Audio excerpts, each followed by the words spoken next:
15 August 1975 নির্মমভাবে হত্যা করা হয় বাংলাদেশের স্থপতি বঙ্গবন্ধু শেখ মুজিবুর রহমান সহ তার পরিবারের সদস্যদের। হত্যা করেই ক্ষান্ত হয়নি ষড়যন্ত্রকারীরা। রাষ্ট্রীয় উদ্যোগে খুনিদের নিরাপত্তার ব্যবস্থা করা হয়। স্বঘোষিত রাষ্ট্রপতি খন্দকার মোশতাক 1975 সালের 26 সেপ্টেম্বর সম্পূর্ণ বেআইনিভাবে জারি করেন ইনডেমনিটি বা দায় মুক্তি অধ্যাদেশ, যার সহজ অর্থ হলো বঙ্গবন্ধু ও তার পরিবারের সদস্যদের যারা হত্যা করেছে তাদের বিচার করা যাবে না। 1979 সালের 9 জুলাই সংবিধানের 5ম সংশোধন করে এই অধ্যাদেশকে আইনে পরিণত করেন সামরিক শাসক ও তৎকালীন রাষ্ট্রপতি জিয়াউর রহমান।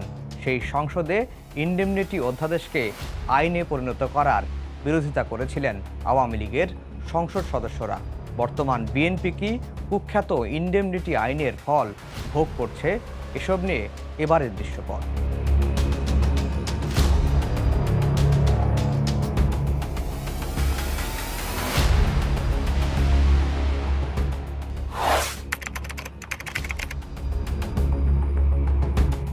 উনিশশো 75-এর 15 আগস্ট সপরিবারে বঙ্গবন্ধুকে হত্যার পর বদলে যায় দেশের রাজনীতির গতিপথ।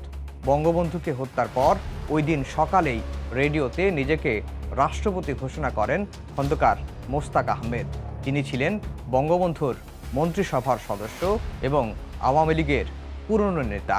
বঙ্গবন্ধুর লাশ তখনও পড়ে আছে ধানমন্ডি 32 নম্বরের সিঁড়িতে। তার রাজনৈতিক সহচর এবং দীর্ঘদিনের আস্থাভাজন ব্যক্তিরা ভিড় করেন খুনি মোশতাকের শিবিরে। একে একে বঙ্গবন্ধুর মন্ত্রিসভার 21 জন সদস্য যোগ দেন খন্দকার মোশতাকের মন্ত্রিসভায়। রাষ্ট্রপতির দায়িত্ব নেয়ার 9 দিনের মাথায় তৎকালীন সেনাবাহিনীর উপপ্রধান জিয়াউর রহমানকে সেনাপ্রধান হিসাবে নিয়োগ করেন খন্দকার মোশতাক। তিনি সেনাপ্রধান হওয়ার 1 মাস 2 দিন পর 1975 সালের 26 সেপ্টেম্বর কুখ্যাত ইনডেমনিটি বা দায় মুক্তি অধ্যাদেশ জারি করে বঙ্গবন্ধুর খুনিদের হাত ধরে ক্ষমতায় আসা খন্দকার মোশতাক।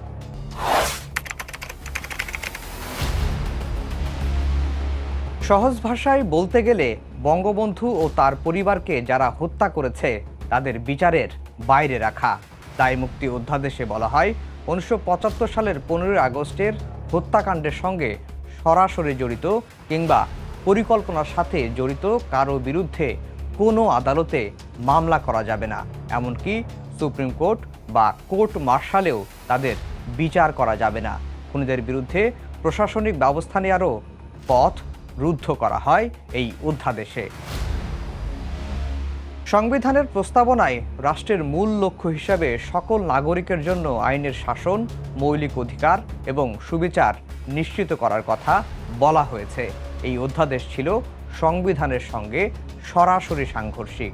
এছাড়া অসাংবিধানিকভাবে ক্ষমতা দখল করায় মোশতাক ছিল আইনের দৃষ্টিতে অবৈধ রাষ্ট্রপতি।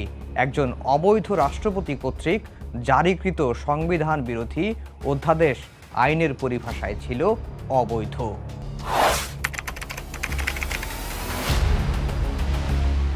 খন্দকার মোশতাক ক্ষমতায় ছিলেন 82 দিন। এরপর নতুন অধ্যায়ের অবতারণা করে বিচারপতি আবু সাদাত মোহাম্মদ সাইমকে রাষ্ট্রপতি ও চিফ মার্শাল অ্যাডমিনিস্ট্রেটর করা হয়। জেনারেল জিয়া হয়ে যান উপপ্রধান সামরিক আইন প্রশাসক। 1977 সালের 21 এপ্রিল অস্ত্রের মুখে পদত্যাগে বাধ্য হন বিচারপতি সাইম। রাষ্ট্রপতি ও প্রধান সামরিক আইন প্রশাসক হয়ে যান জেনারেল জিয়া।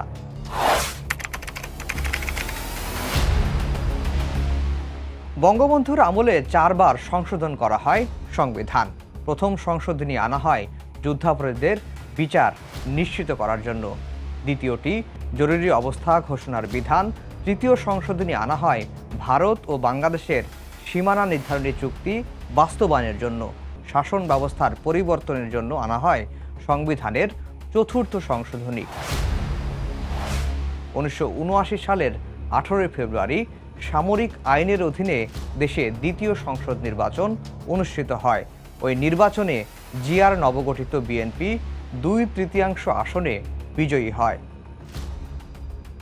4 এপ্রিল 1979 সংবিধানের 5ম সংশোধনী বিল সংসদে উপস্থাপন করেন জিয়ার আইন প্রতিমন্ত্রী ব্যারিস্টার আব্দুস সালাম তালুকদার।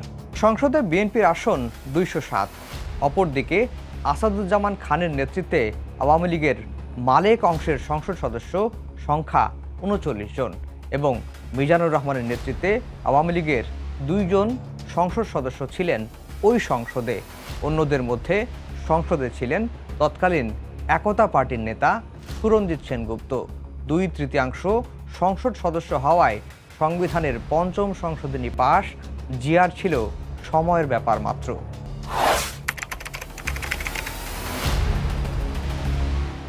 সংসদে ইনডেমনিটি বিল উত্থাপন করার পর বিরোধিতা করেন সে সময়ের সংসদ সদস্য প্রয়াত আওয়ামী লীগ নেতা সুরঞ্জিত সেনগুপ্ত। তিনি বলেছিলেন, আজ সংখ্যাগরিষ্ঠতার জোরে আপনারা বঙ্গবন্ধু হত্যার বিচার রোধ করছেন, 72-এর সংবিধানকে ছিন্ন ভিন্ন করছেন, কিন্তু ভুলে যাবেন না এই দিন আপনাদের থাকবে না। যে অন্যায় আজ আপনারা করছেন সেই অন্যায়ের বিচার এই সংসদে হবে। তখন আপনাদের পক্ষে কথা বলার কোনো লোক খুঁজে পাওয়া যাবে না। সংসদে আপনাদের দলের লোক খুঁজতে দূরবীন লাগবে। ইতিহাস বড় নির্মম, কাউকে ক্ষমা করে না, আপনাদেরকেও করবে না।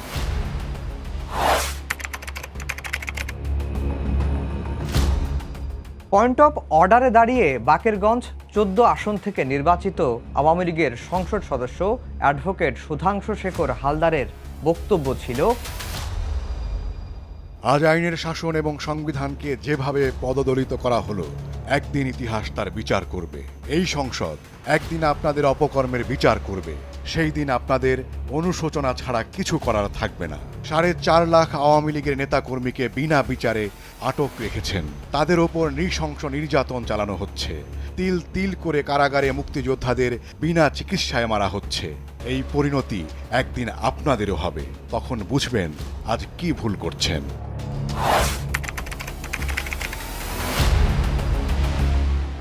কুখ্যাত ইনডেমনিটি আইন পাশের সময় হুঁশিয়ারি দিয়েছিলেন আওয়ামী লীগের একাংশের নেতা মিজানুর রহমান চৌধুরীও। সংসদে দাঁড়িয়ে তিনি বলেছিলেন, সংখ্যাগরিষ্ঠতার বড়াই কইরেন না, 207 হয়ে যাবে। তখন বুঝবেন গণতন্ত্র কত দরকার। আজ আমাদের কথা বলতে দেন না, হত্যা করেন, জেলে পুরেন। আজ যদি এই বিল পাশ করেন তাহলে প্রতিহিংসার আগুনে আপনারা পুড়বেন।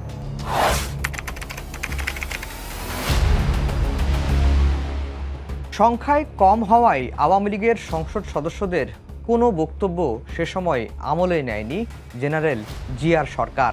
স্থায়ীভাবে বঙ্গবন্ধুর খুনিদের সুরক্ষা দিতে এবং অবৈধ ক্ষমতা দখলকে কেউ যাতে চ্যালেঞ্জ করতে না পারে তা পাকাপোক্ত করতে সংসদে 1979 সালের 9 এপ্রিল অবৈধ অধ্যাদেশকে আইনে পরিণত করেন জিয়া। তখন রাষ্ট্রপতি হিসেবে তিনি নিজেই অবৈধ এই আইনে স্বাক্ষর করেন। শাস্তির পরিবর্তে পুরস্কৃত করা হয় বঙ্গবন্ধুর খুনিদের। দূতাবাসে চাকরির পাশাপাশি সংসদে 1988 সালে ও 1996 সালে প্রতিনিধিত্ব করেন বঙ্গবন্ধুর খুনিরা।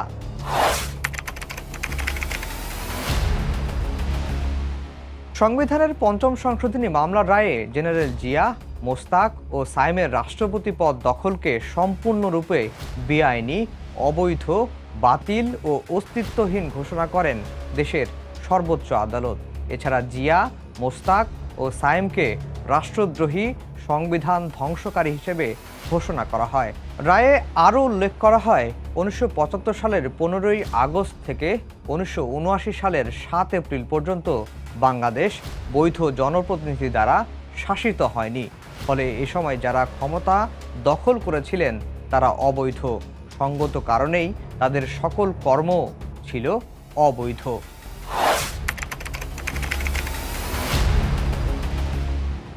দীর্ঘ 2 দশকেরও বেশি সময় পর 1996 সালের 12ই নভেম্বর সংসদে আইনের শাসন বিরোধী ইনডেমনিটি অধ্যাদেশ বাতিল আইন পাশ করা হয়। প্রতিবাদে বিএনপি জামায়াতের সংসদ সদস্যরা বয়কট করেন সংসদ। ডাকা হয় হরতাল। বিএনপি সে সময় বলেছিল প্রতিহিংসা বাস্তবায়নের জন্যই ইনডেমনিটি অধ্যাদেশ বাতিল করা হয়েছে। দায়মুক্তি অধ্যাদেশ বাতিলের ফলে খুলে যায় বঙ্গবন্ধু হত্যার বিচারের পথ। কলঙ্ক মুক্তির পথে এগিয়ে যায় বাঙালি জাতি। আওয়ামী লীগের আমলেই বিচারিক ও উচ্চ আদালত থেকে রায় আসে খুনিদের দণ্ড কার্যকরের।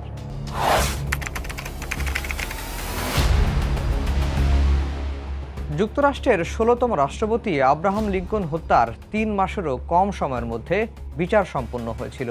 ২ বছরেরও কম সময়ের মধ্যে বিচার কাজ শেষ হয় ভারতের স্বাধীনতা আন্দোলনের নেতা মহাত্মা গান্ধী হত্যার। দেশটির সাবেক প্রধানমন্ত্রী ইন্দিরা গান্ধী হত্যার বিচার শেষ করতেও অপেক্ষা করতে হয়নি যুগের পর যুগ। ৪ বছরেরও কম সময়ে শেষ হয় এই বিচার। অথচ যে বঙ্গবন্ধু একটি দেশ উপহার দিলেন, তার হত্যার বিচার শুরু করতে অপেক্ষা করতে হয়েছে ২১ বছর। ৩৪ বছর পর হয়েছে খুনিদের কয়েকজনের ফাঁসি কার্যকর। ভাগ্যের কি নির্মম পরিহাস! ইন্ডেমনিটি অধ্যাদেশকে আইনে পরিণত করা ওই সংসদে দেয়া আওয়ামী লীগের প্রবীণ ৩ নেতার ভবিষ্যৎবাণী মিলে গেছে ৪০ বছর পর। ২০১৮ সালের এপ্রিলে শপথ নেয়া একাদশ সংসদে বিএনপির নির্বাচিত সংসদ সদস্য মাত্র ৭ জন। তবে কি যে প্রতিহিংসার সূচনা জিয়াউর রহমান করেছিলেন, সেই আগুনে আজ পুড়ছে তার দল